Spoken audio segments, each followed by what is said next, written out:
semakin muda, maka dia menganggap kita semakin loyal. Sehingga premi asuransi yang dibayar itu lebih rendah. Jadi kita kalau dimulai dari lebih muda, itu lebih untung. Kenapa? Karena di masa yang akan datang, perhitungan premi asuransi kita akan lebih murah dibandingkan yang baru saja bergabung.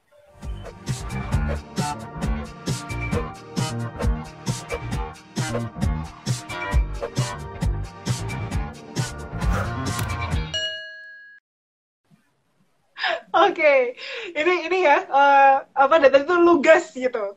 Dari tadi Iya. der gitu. Langsung aja dah. Sejam dong, sejam nggak bisa panjang-panjang, langsung sikat aja. Ya siap. Apa Oke. Jadi gimana cara kita untuk memilih asuransi yang pas untuk kita? Oke, jadi gini, jangan beli asuransi karena ditawarin, tapi asuransi dibeli karena kebutuhan. Jadi jangan bilang, kalau ada agennya calon pacar, calon menantu, beli asuransi. Ya ini mah agen. Dia dapat komisi. Jadi harus tahu apa yang kita butuh. Contoh kayak saya. Saya ini kan hanya karena Maret April ini saja ya, jadi nggak sering flight ya. Kalau nggak kan saya sering flight. Ini flight bukan karena dibayarin ada yang undang seminar gitu. Kalau bayar sendiri mau mati juga bayar mahal gitu. Itu kita pergi ke sana, itu ada namanya asuransi khusus namanya traveling. Insurance for traveling. Nah, insurance for traveling itu adalah baggage hilang, ada keterlambatan, ada kalau kecelakaan, itu di cover lebih tinggi. Nah, saya punya asuransi traveling, tapi kalau orang nggak pernah traveling, nggak perlu punya asuransi traveling. Nah, itu artinya membeli asuransi sesuai dengan kebutuhan. Jadi kalau dia mau beli asuransi, dia harus sadar dulu bahwa asuransi yang dibeli ini harus sesuai dengan apa yang dia perlukan. Asuransi yang diperlukan itu biasanya pada umumnya orang adalah kesehatan dan jiwa. Yang lainnya itu adalah tambahan. Harus sering mau membaca. Kalau nggak membaca, susah. Gitu. Oke. Itu ya, geng kreatif jadi catat. Jadi untuk yang kita harus memilih sesuai dengan kebutuhan kita masing-masing. Kalau misalnya memang tidak traveling, apalagi sekarang misalnya memang tidak bisa traveling, ya kita tidak perlu ambil asuransi tersebut gitu. Betul. Jadi tadi prioritas utamanya di asuransi kesehatan dulu. Kemudian kalau kalian adalah kepala keluarga atau yang sudah memiliki tanggungan, kemudian kalian bisa berpikir untuk menambah asuransi jiwa. Betul? Jiwa, betul. Oke, nah sekarang kita ngomongin masalah duitnya nih, Karyan. Jadi kalau misalnya kita mau mulai asuransi, kita mau mulai, aku mau bulan ini aku mau daftar asuransi, itu alokasi dana berapa yang harus kita keluarkan untuk mulai berasuransi? Oke, jadi gini, asuransi itu kan namanya perusahaan asuransi adalah perusahaan paling berbeda dari perusahaan lain. Kalau perusahaan lain itu menghindari risiko, perusahaan asuransi itu membeli risiko kita. Jadi, risiko yang dibeli semakin kita tua, semakin berisiko, maka bayaran akan semakin mahal. Tapi semakin kita membeli secara berkala, dimulai dari semakin muda, maka dia menganggap kita semakin loyal. Sehingga premi asuransi yang dibayar itu lebih rendah. Jadi kita kalau dimulai dari lebih muda, itu lebih untung. Kenapa? Karena di masa yang akan datang, perhitungan premi asuransi kita akan lebih murah dibandingkan yang baru saja bergabung. Karena dianggap, member saya nih yang udah lama nih. Gitu. Nah, jadi kalau ditanyakan berapa preminya yang harus dianggarkan, saya nggak bisa jawab. Kenapa? Berbeda orang yang mau bayar kamar rumah sakit VVIP sama yang bayar kamar rumah sakit kelas 3. Nah, jadi kita harus bisa bedakan. Tapi kalau mau dihitung-hitung, kita harus kembali ke dalam perencanaan keuangan. Perencanaan keuangan itu kan uang 100% pendapatan kita. 100% pendapatan kita itu harus kita atur adalah 50% sebagai konsumtif, 50% untuk masa depan. Nah, 50% yang konsumtif ini sudah harus masuk biaya asuransi di sini. Jadi bukan masuk dalam investasi. Orang banyak salah. Orang bilang, Pak, kalau Mas Ryan, Kak Ryan, berarti harusnya kan ini investasi nih untuk kesehatan. Berarti saya masukkan ke dalam 50% untuk yang investasi saya. Salah. Kenapa? Karena untuk yang masa depan ini hanya sebagian kecil dari asuransi. Contohnya unit link. Lainnya itu, asuransi itu biaya. 1 tahun habis. Jadi kalau Anda bayar polis asuransi jiwa, kalau tahun depan Anda nggak mati, Anda tahun depannya lagi udah nggak bisa. Udah nggak ditanggung. Kasarnya tuh gitu. Berarti itu biaya. sesuatu yang habis dipakai dalam 1 tahun ataupun 1 bulan, maka itu disebut dengan biaya. Contohnya kuota atau pulsa listrik ataupun air. Kan kalau sudah 1 bulan harus bayar, selesai karena sudah dipakai. Itulah disebut dengan biaya. Makanya disebut dengan biaya asuransi, bukan investasi asuransi. Gitu. Jadi angka tidak pasti. Gitu. Oke. Jadi tadi kita sesuaikan masing-masing dengan kemampuan kita masing-masing. Untuk jumlah nominalnya tadi bisa dilihat dari persentasenya 50% itu untuk investasi, 50% untuk kita konsumsi yang tadi ya. Any cost, at any cost, ya, apapun cost kita hari ini. Cost kita hari ini ya habis di 50%. Kalau yang hebat itu lebih kecil dari 50% untuk hari ini. Jadi semakin kecil untuk biaya hidup kita itu semakin hebat. Kalau perlu 0%. Jadi setiap hari tuh numpang makan di rumah orang, jadi 0 biayanya. Tapi nanti nggak punya teman ya.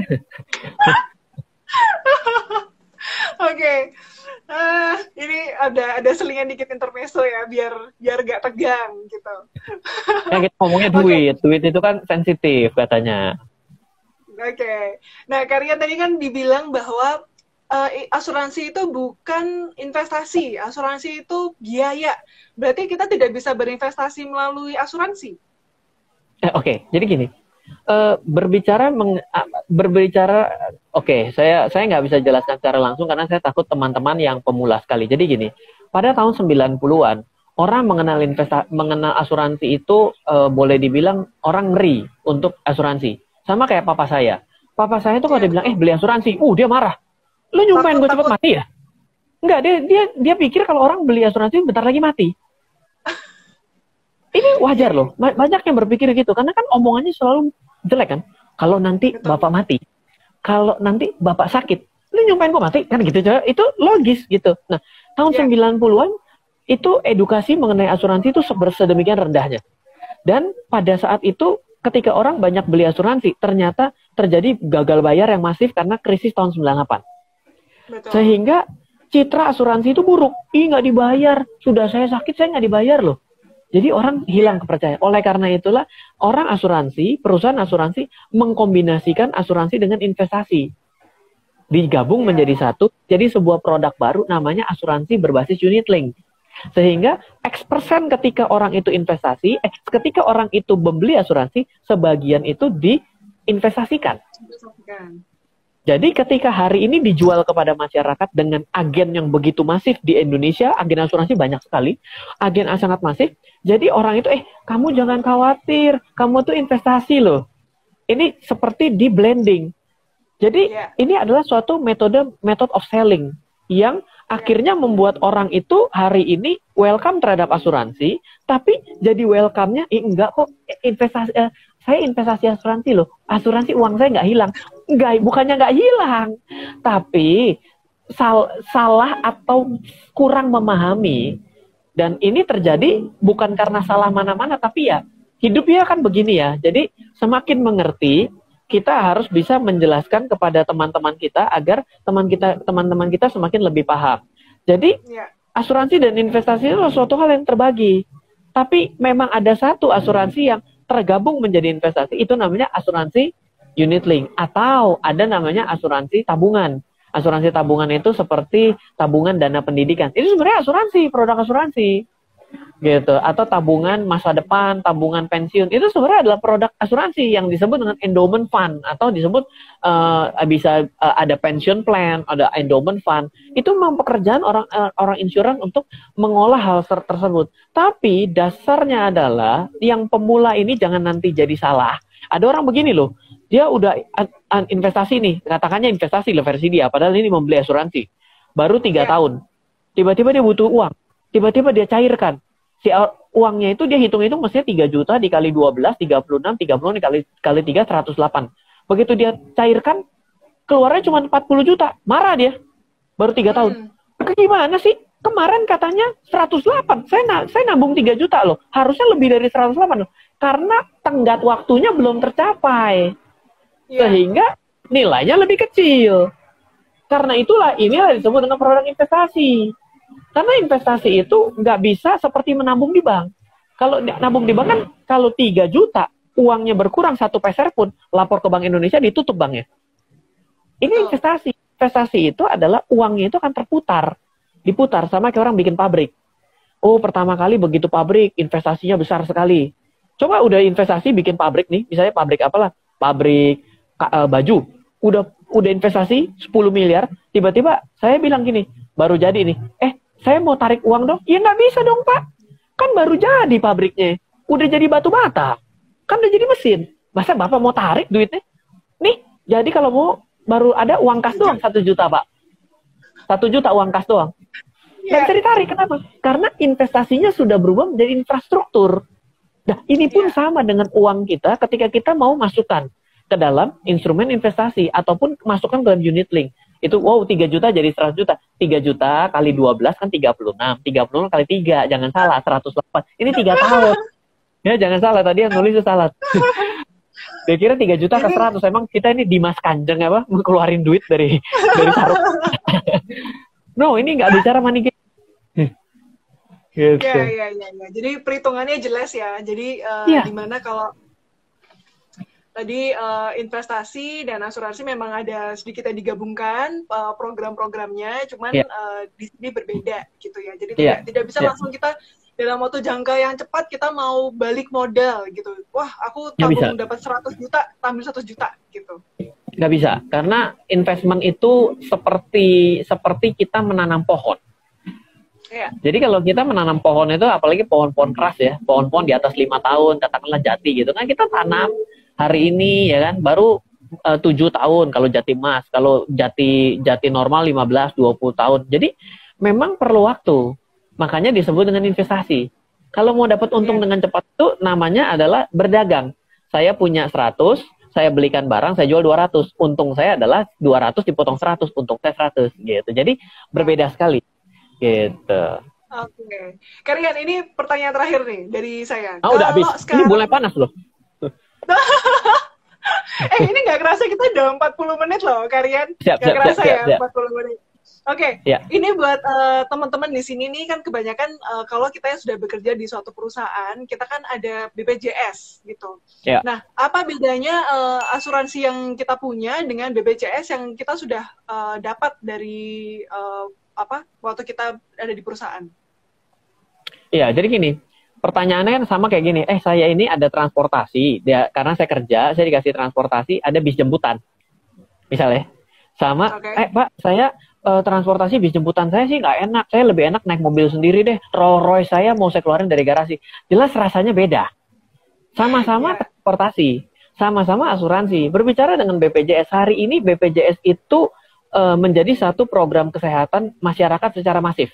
Bagus. Kenapa? Karena tadinya orang itu tidak mau berobat karena dia nggak punya uang. Dengan adanya BPJS kesehatan, itu orang-orang jadi berobat. Berarti kan dengan tingkat kesehatan menjadi bagus, tingkat kemakmuran negara akan menjadi bagus. Kalau negaranya makmur, maka negaranya akan maju. Ini adalah konsep dasar ekonomi makro. Ini yang menjelaskan cocoknya adalah Ibu Sri Mulyani, lalu ada Pak Terawan, ini lebih cocok ngomong ini gitu. Nah, sekarang kita balik lagi ke perusahaan. Perusahaan ini kan sudah dituntut untuk yang namanya BPJS kesehatan sebagai dasar kalau mereka tidak memiliki asuransi. Tapi jangan dianggap kemudahannya itu lebih mudah dibandingkan kita punya asuransi lain. Misalnya saya asuransi langsung beli sendiri di asuransi swasta. Itu beda, gaya masuknya dari depan udah beda. Kalau yang satu lewat UGD, ya kan, bengek dulu, baru masuk. Kalau ini kan beda, langsung naik kasir, saya punya loh, ini saya punya membershipnya, tolong diproses ya. Saya langsung masuk, itu beda. Jadi ini seperti kalau kita pakai angkutan umum, sama kita naik di Rolls Royce dan disetirin.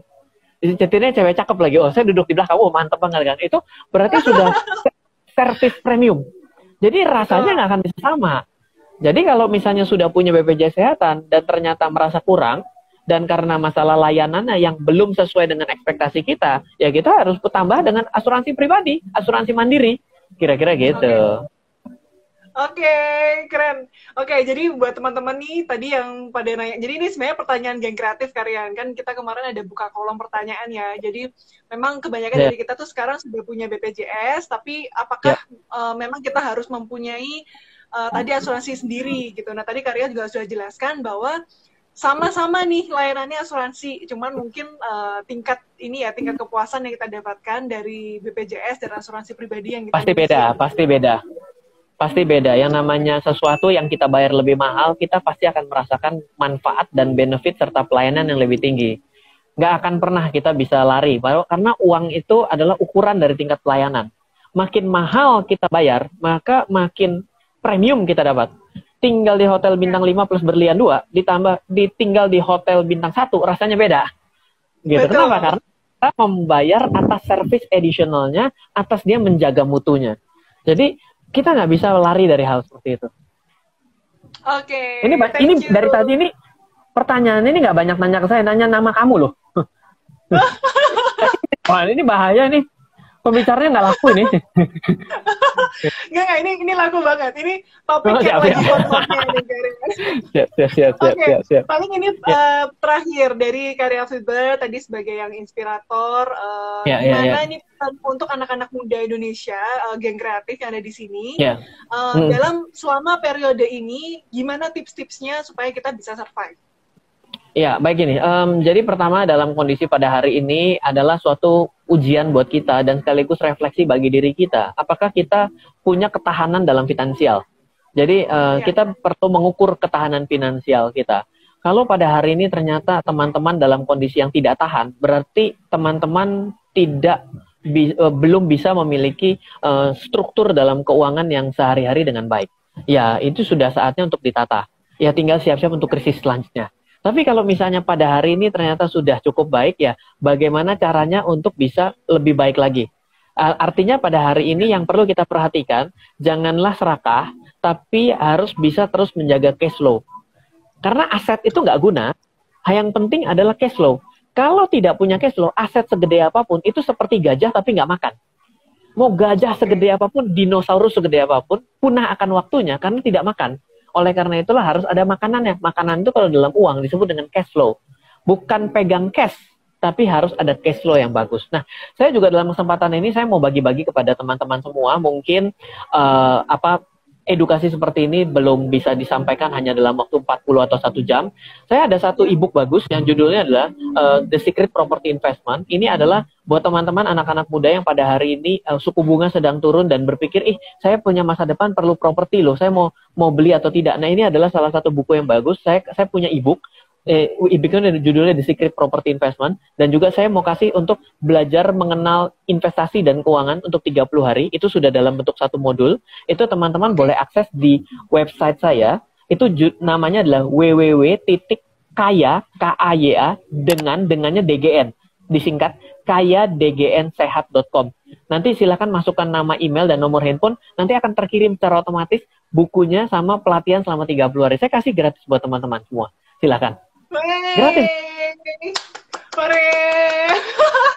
Ini bonus ya, Karian. Thank you so much gitu. Jadi sama-sama. Nanti geng kreatif silahkan tadi Kaya DGN dengan sehat.com. Oke. Kaya dgnsehat.com. Yes, itu udah ditulis oleh Mas Irfan. Thank you Mas Irfan, udah ditulisin. Ya. Thank you so much Karian untuk sesi hari ini. Sangat berguna gitu. Sangat menginspirasi anak-anak muda Indonesia. Iya, sama-sama. Dadah. Next time kita collab lagi ya, Mas. Oh, siap. Oke, siap. Thank you. Bye.